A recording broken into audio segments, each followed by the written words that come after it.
En los últimos días los medios británicos han difundido informaciones que han causado conmoción al hablar de la supuesta existencia de un tercer hijo secreto vinculado a la reina Camila y a Andrew Parker. Las versiones que circulan señalan que durante décadas la reina habría ocultado la existencia de este hijo fruto de su relación con su exmarido, un asunto que ahora vuelve a salir a la superficie de forma inesperada. La polémica se intensificó tras la aparición de una serie de fotografías recientes tomadas por paparazzi en las que se ve a Camila, Andrew y un joven identificado como Thomas compartiendo una cena íntima en un exclusivo restaurante de Mayfair. Los gestos captados por las cámaras muestran una cercanía difícil de distinguir de la de una familia unida, lo que ha alimentado aún más las especulaciones. Al mismo tiempo, informes de investigadores privados supuestamente entregados al rey sugieren que la reina habría estado proporcionando apoyo económico a este hombre durante años sin que su esposo lo supiera. A partir de ahí surgió la pregunta que domina los titulares: ¿podría Thomas ser en realidad el tercer hijo biológico de Camila y Andrew, cuya identidad habría sido borrada del relato oficial? Y mientras los investigadores del rey, según estas versiones, se apresuran a obtener una muestra de ADN para confirmar o descartar el parentesco, se plantea otra incógnita inquietante: ¿logrará Camila alejar a este testigo viviente antes de que la verdad salga a la luz? A las 3 de la madrugada, el despacho del rey Carlos III en el Palacio de Buckingham estaba envuelto en un silencio denso, lejos de aportar tranquilidad. Sobre el antiguo escritorio de roble, testigo de decisiones que marcaron el rumbo del país, se encontraban esparcidas fotografías en blanco y negro y en color captadas a distancia y sin consentimiento. La tecnología moderna de los teleobjetivos había dejado al descubierto detalles que, según los rumores, la reina habría preferido mantener ocultos tras el velo del poder y la discreción. Carlos no observaba las imágenes como lo haría un lector cualquiera de prensa sensacionalista. Con una lupa de mango dorado examinaba cada gesto y cada expresión, analizando milímetro a milímetro los rostros retratados con la mirada de alguien acostumbrado desde siempre al escrutinio público y a los juegos internos del palacio.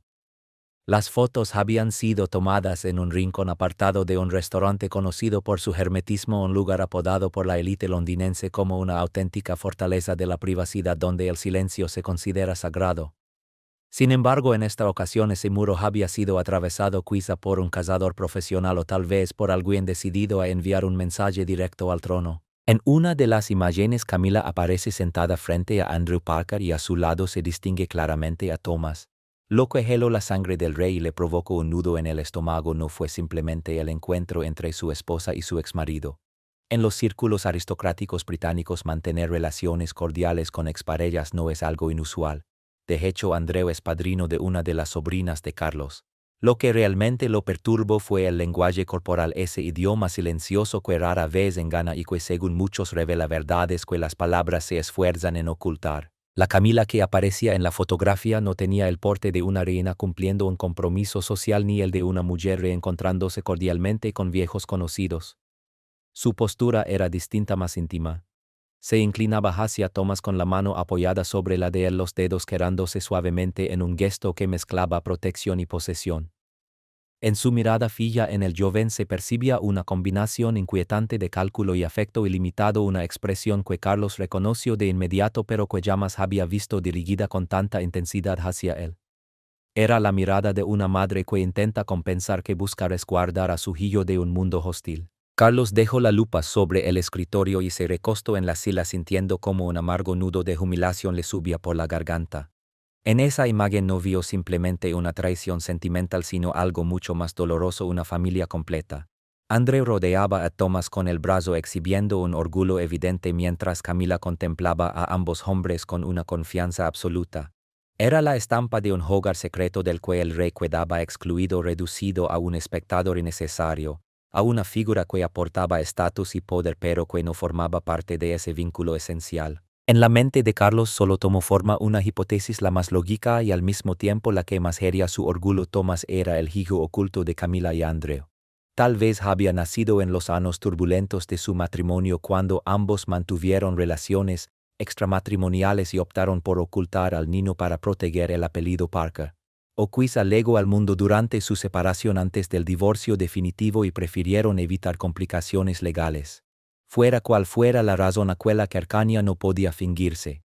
Si Thomas hubiese sido solo un hijo adoptivo o un pariente lejano como sugerían algunos rumores iniciales, porque Camila habría tenido que mentir sobre su agenda. El itinerario oficial de la reina para esa noche figuraba en los registros como reposo en Raymil House debido a dolores recurrentes de espalda. Sin embargo, su desplazamiento secreto a Londres eludiendo a los agentes de protección real cuya función era registrar cada movimiento de los miembros senior para reunirse con la familia de su exmarido fue una maniobra calculada y arriesgada.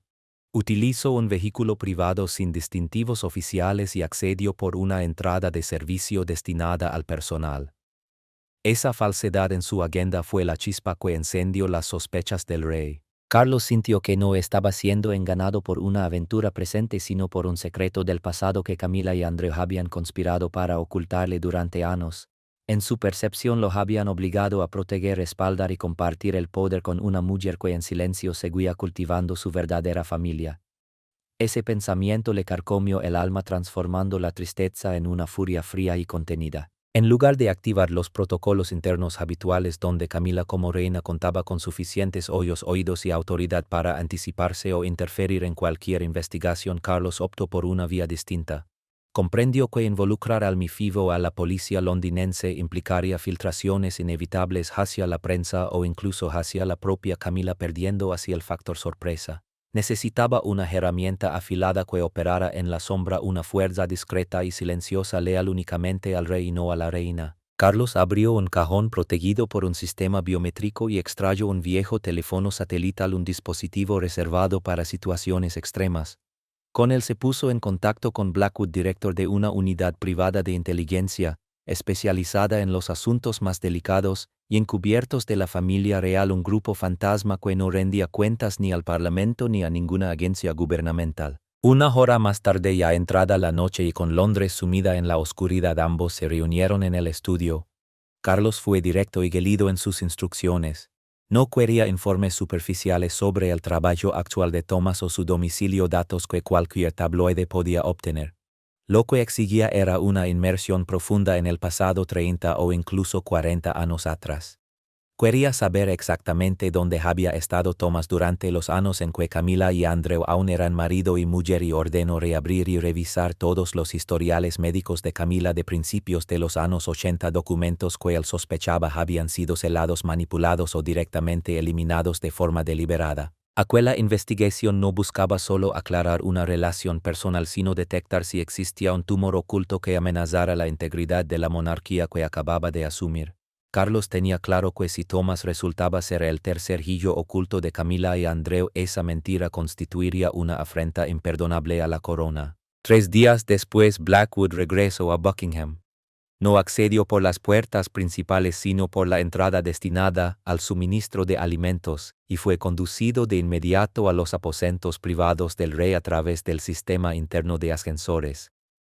El expediente que llevaba no era voluminoso, pero su contenido tenía el peso suficiente para aplastar cualquier resto de confianza que aún quedara en Carlos. Los resultados de la investigación financiera dibujaban un escenario mucho más oscuro y complejo de lo que el monarca había imaginado. Thomas Parker no era un hombre anónimo ni llevaba una vida corriente o precaria. En realidad era el eje de una red financiera clandestina que había funcionado con precisión durante más de 3 décadas, un entramado diseñado para sostenerlo discretamente desde las sombras. Blackwood explicó la arquitectura de un fondo fiduciario llamado Bluebell, nombre de la flor favorita de Camila, cargado de simbolismo y para Carlos de una amarga ironía. El fondo estaba registrado en Jersey, un conocido paraíso fiscal caracterizado por su hermetismo y la ausencia de normas estrictas sobre transparencia de propiedad. Su fundador había sido un abogado de absoluta confianza de la familia Shand, ya fallecido hacía 10 años, pero el beneficiario único y permanente figuraba como Thomas Parker. Lo verdaderamente revelador era que el flujo de dinero hacia ese fondo jamás se había interrumpido, ni siquiera en épocas en que Andrew Parker atravesó dificultades económicas o cuando Camila estuvo sometida a una presión mediática extrema antes de casarse con Carlos. Los contables forenses de Blackwood, recurriendo a métodos poco convencionales, tardaron 72 horas en rastrear las transferencias cruzadas. Descubrieron un esquema clásico de blanqueo de capitales diseñado para borrar cualquier rastro del origen de los fondos. El dinero salía de la cuenta personal de Camila en el banco Kutz, se desviaba hacia una empresa pantalla en Suiza dedicada supuestamente a la consultoría artística y la compraventa de antigüedades, luego pasaba como honorarios de servicios a otra sociedad ficticia en las Islas Vírgenes Británicas y finalmente acababa en el fondo Bluebell, desde donde se distribuía mensualmente a Thomas. El monto acumulado ascendía a varios millones de libras, una cifra suficiente para que Thomas llevara una vida de auténtico lujo sin trabajar un solo día. Poseía un apartamento de alto nivel, coches exclusivos y disfrutaba de vacaciones extravagantes, todo financiado por esa fuente secreta. Sin embargo, el detalle más incriminatorio, el que hizo que Carlos apretara el puño con furia contenida, no fue la cantidad total sino el momento de las transferencias. La primera se realizó el día en que Thomas cumplió 10 años, y la suma más elevada, un ingreso anómalo de 500.000 libras, había sido enviada apenas 2 semanas antes, justo antes de que se filtraran las fotografías de los paparazzi. Aquello sugería que Camila se preparaba para un movimiento de gran envergadura, quizá una huida o un cambio definitivo de identidad para Thomas. No se trataba de un simple mantenimiento financiero, sino de fondos de liquidación, dinero destinado a facilitar una vida en el exilio y esquivar la tormenta de la opinión pública que se avecinaba. Con pruebas irrefutables de un engaño financiero cuidadosamente orquestado, Carlos tomó una decisión definitiva. Había llegado el momento de enfrentarse a Camila cara a cara. La reunión se celebró en la atmósfera gelida del salón oval, un espacio vacío de sirvientes y guardias donde solo permanecían una pareja embellecida y secretos capaces de destruirlo todo. Cuando los extractos bancarios con los flujos de dinero claramente resaltados fueron colocados sobre la mesa, la reacción inicial de Camila fue la negación inmediata, un reflejo instintivo de autoprotección. Procuró mantener la calma, alegando que todo había sido malinterpretado, que se trataba de inversiones personales o de fondos destinados a ayudar discretamente a personas cercanas. Sin embargo, en el instante en que Charles señaló con el dedo el nombre del beneficiario final, Thomas Parker Bies, la muralla defensiva que él había levantado comenzó a resquebrajarse. Consciente de que los documentos eran irrefutables y que las cifras impresas en negro sobre blanco no admitían discusión, Camila cambió de estrategia. Optó por reconocer una verdad parcial para ocultar otra mucho mayor, recurriendo a una maniobra clásica de manipulación psicológica. Admitió entonces que Thomas era un hijo adoptivo secreto y construyó un relato cargado de compasión. Según su versión, Thomas era hijo de un pariente lejano de Andrew, nacido en la pobreza, abandonado y con una grave cardiopatía congénita.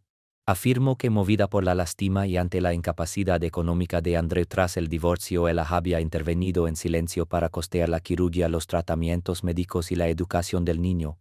Insistió en que el secreto había sido necesario para protegerlo de la ferocidad de la prensa británica, que en aquel periodo habría destruido a cualquiera vinculado al apellido Parker, Bies cargando sobre un menor culpas que no le correspondían.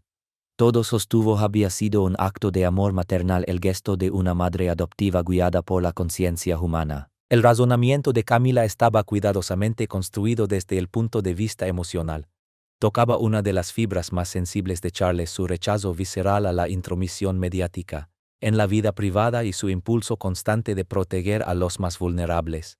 No obstante, Charles, curtido tras décadas en un entorno político despiadado y testigo de innumerables intrigas, detectó fallas graves en aquella historia. Si Thomas hubiera sido solo un pariente lejano adoptado por compasión, ¿por qué recurrir a un sistema de lavado de dinero que atravesaba 3 países y conllevaba enormes riesgos legales?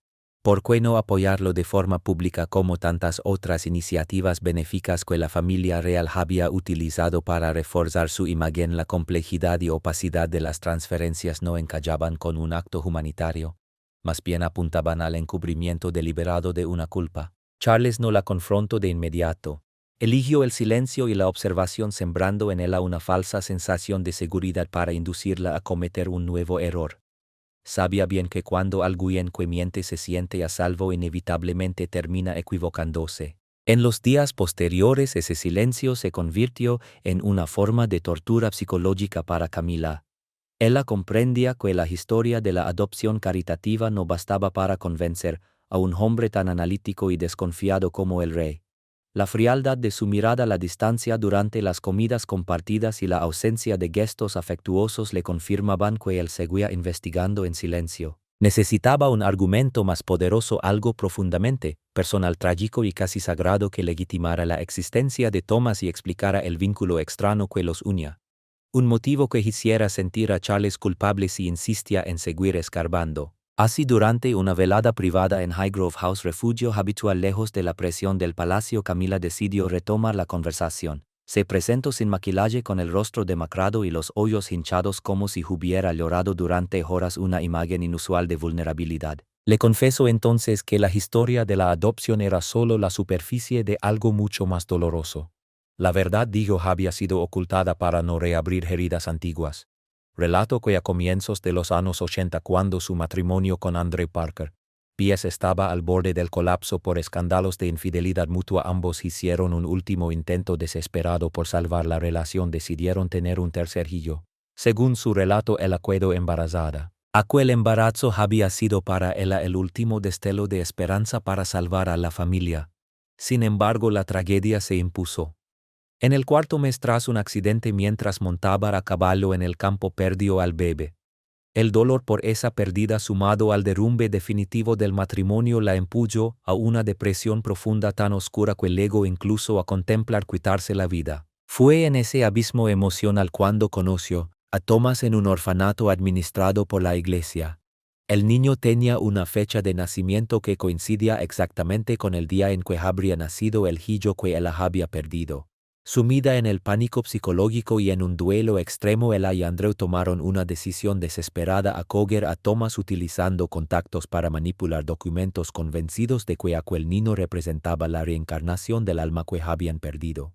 No lo ocultó por vergüenza, sino porque lo veía como un hijo fantasma, un secreto sagrado que la ayudó a sobrevivir a la crisis más grave de su vida. Temía que si esa historia salía a la luz, el mundo la juzgara como desequilibrada o morbosa por haber buscado un sustituto para su hijo perdido. Deseaba que Thomas creciera con normalidad, sin cargar con el peso de ser visto como un reemplazo. El relato estaba construido con una precisión casi perfecta, pensado para quebrar a cualquiera. Contenía todos los ingredientes necesarios: una pérdida devastadora, un trauma psicológico profundo y el intento desesperado de una mujer por recuperar el equilibrio. Charles, que siempre había arrastrado una pesada culpa por el sufrimiento de las mujeres que habían marcado su vida, vaciló con fuerza. Sintió compasión por el dolor que Camila había soportado en silencio durante tantos años. Dio un paso al frente y la abrazó, percibiendo cómo su cuerpo temblaba entre sollozos. Le prometió no remover más aquel pasado doloroso y respetar su secreto. Camila hundió el rostro en su hombro y poco a poco el llanto se calmó. En ese instante ella creyó haber ganado. Se había transformado de sospechosa en víctima, obligando a Charles a frenar la investigación por razones morales. Pero cuando cayó la noche, yacía junto a su esposa dormida. La lucidez de Charles despertó de nuevo, liberándose del impacto emocional. Miró fijamente el techo en penumbra y empezó a unir las piezas. La historia del aborto y de la adopción como sustitución resultaba psicológicamente coherente para explicar el amor maternal que Camila sentía por Thomas. Sin embargo, no resolvía los puntos esenciales: el dinero y el miedo. Si Thomas era solo un hijo adoptado por amor, ¿por qué Camila había sentido la necesidad de transferir una suma tan descomunal como 500,000 libras justo antes de que estallara el escándalo? Aquello se parecía más a un pago de silencio, a una indemnización o a los preparativos para una huida precipitada que a gastos médicos o educativos. Y había otra pregunta que no encallaba: ¿por qué Andrew aparecía en aquella cena con la actitud orgullosa y cercana de un padre cuando, según la versión ofrecida, Thomas solo había sido adoptado para salvar un matrimonio roto? ¿Por qué se mostraba tan vinculado a un niño que en teoría no compartía su sangre? La intuición le dijo a Charles que Camila mentía sobre el origen de Thomas. Todo apuntaba a que estaba ocultando la verdad: que Thomas era en realidad el hijo biológico de ella y de Andrew, el niño que había dado a luz en secreto y criado a espaldas de su marido, utilizando el dinero y el estatus que le otorgaba la corona para sostener en silencio la descendencia de su exesposo, mientras protegía a su verdadera familia. Charles no había sido más que un escudo de poder. Ese pensamiento hizo que Charles se sintiera utilizado hasta el límite. No podía aceptar una ambigüedad tan humillante. Estaba decidido a arrancar de raíz la máscara de aquella supuesta adopción y demostrar que Thomas era en realidad el hijo biológico de Andreu de Jando, al descubierto el engaño. Sin perder tiempo redactó un mensaje cifrado y lo envió a Blackwood por una línea segura. La orden era directa y sin margen de error activar de inmediato la fase 2. El objetivo era obtener una muestra biológica del sujeto. Necesitaba una prueba concluyente de que Thomas era hijo de Andreu. El fracaso no era una opción. El futuro mismo de la dinastía dependía de lo que ocurriera esa noche. Casi al mismo tiempo Camila percibió que la actitud de Charles empezaba a flaquear frente a la historia del hijo sustituto adoptado. Comprendió que aquel ablandamiento emocional sería pasajero. Sabía que al amanecer la lógica política volvería a imponerse y su marido detectaría las grietas de ese relato cargado de sentimientos. No podía correr ese riesgo. La presencia de Thomas en el Reino Unido se había convertido en una chispa peligrosa junto a un barril de pólvora. A través de Andrew Parker Bowles organizó un vuelo privado de emergencia para sacar a Thomas del país esa misma noche con destino a Canadá.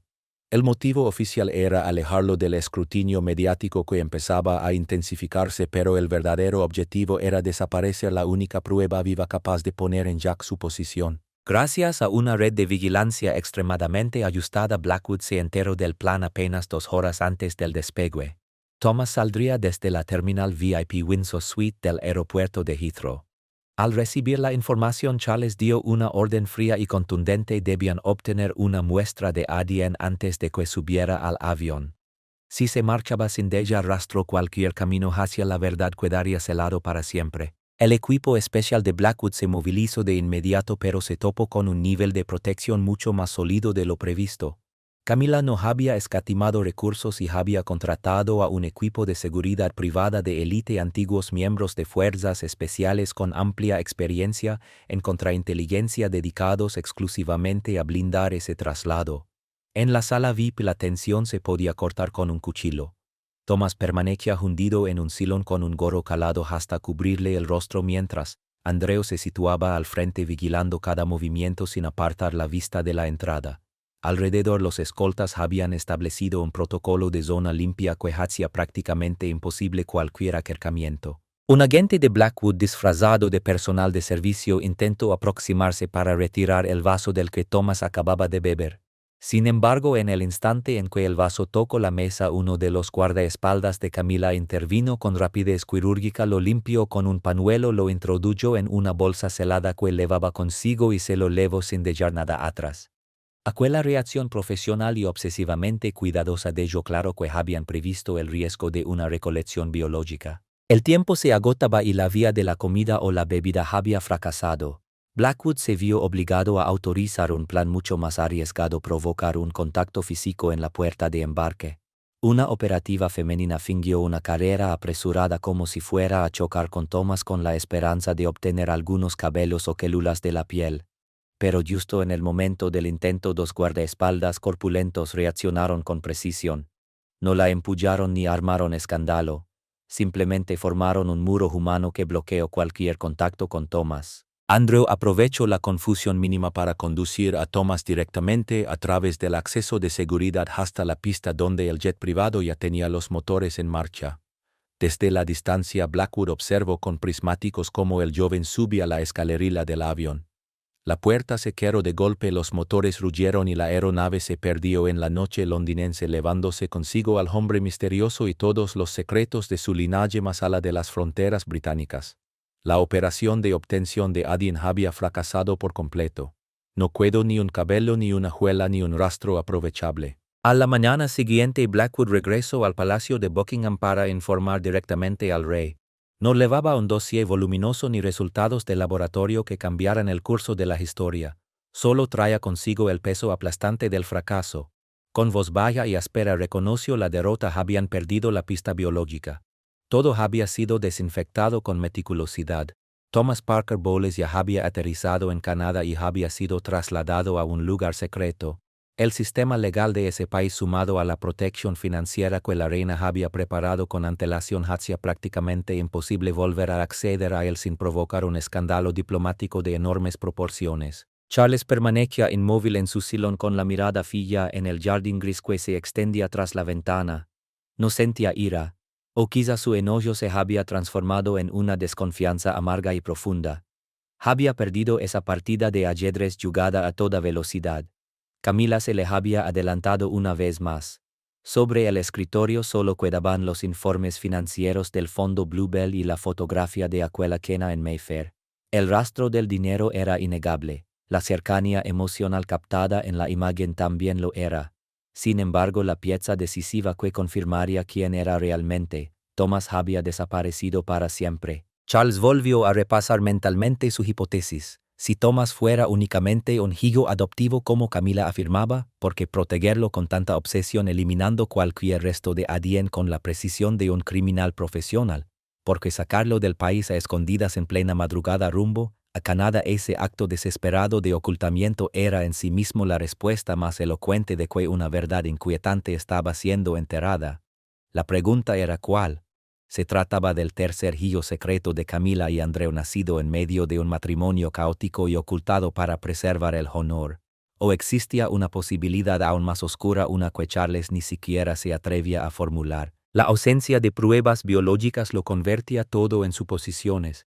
No podía acusarla de infidelidad ni de haber tenido un hijo oculto sin una confirmación genética. Lo único que podía reprocharle eran maniobras financieras turbias, pero eso no bastaba para derribar a una reina ni obligarla a confesar secretos íntimos. Comprendió entonces que estaba frente a un caso frío sin resolución. Thomas viviría en Canadá con una vida casi principesca financiada con dinero real y se llevaría a la tumba el misterio de su sangre. Y Charles por su parte tendría que convivir el resto de sus días con una sospecha constante clavada como una espina cada vez que mirara a los ojos de su esposa. El último enfrentamiento entre el rey Charles y la reina Camila no se dio entre gritos ni lágrimas sino en la frialdad de un acuerdo tácito. Charles la citó en el estudio. No presentó resultados de laboratorio porque no los tenía. Simplemente deslizó hacia ella el expediente financiero del fondo Bluebell y pronunció una sola frase: «Has ganado esta ronda, Camila. Thomas está a salvo en Canadá». Ella lo miró sin mostrar triunfo alguno, solo un alivio cansado. No negó nada, tampoco ofreció explicaciones adicionales. Sabía que Charles comprendía que había puesto a Thomas a salvo, pero también que carecía de pruebas para ir más lejos. «Solo quise proteger al muchacho», respondió Camila con una calma firme. «Y protegernos a ambos del ruido innecesario. El pasado debería quedarse enterrado a nadie». Charles replicó con frialdad: «El pasado nunca duerme cuando se alimenta de mentiras y de dinero real. Puedes conservar tu secreto», concluyó, «pero desde hoy mi confianza en ti ha muerto». No hubo divorcio ni anuncios de destitución. De cara al público, el Palacio de Buckingham siguió funcionando como una maquinaria impecable. Charles y Camila continuaron apareciendo juntos en actos oficiales, saludando a las multitudes y representando a la pareja real ejemplar. Pero tras los muros dorados una grieta invisible los separó para siempre. Camila conservó la corona aunque quedó atrapada en la distancia emocional de su esposo. Charles no le arrebató el título, pero sí le retiró la cercanía y la complicidad. Impuso un sistema estricto de supervisión financiera, cortó los flujos de dinero procedentes del fondo oscuro y obligó a Thomas a arreglárselas con lo que ya tenía. La historia se cierra en una tarde lluviosa en el castillo de Windsor. Charles, solo junto a la ventana, sostenía una copa de vino mientras dirigía la mirada hacia el oeste, hacia el océano, hacia Canadá.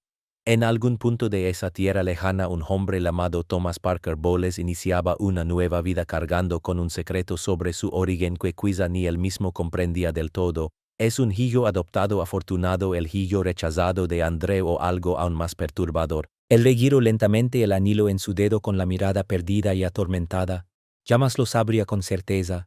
Esa duda quedaría suspendida sobre la dinastía como una espada de Damocles, un fantasma sin forma pero siempre presente en sus noches. La verdad había escapado, dejando atrás a un rey con poder absoluto pero impotente frente al pasado de la mujer que dormía a su lado. ¿Quién es realmente Thomas Parker Bowles?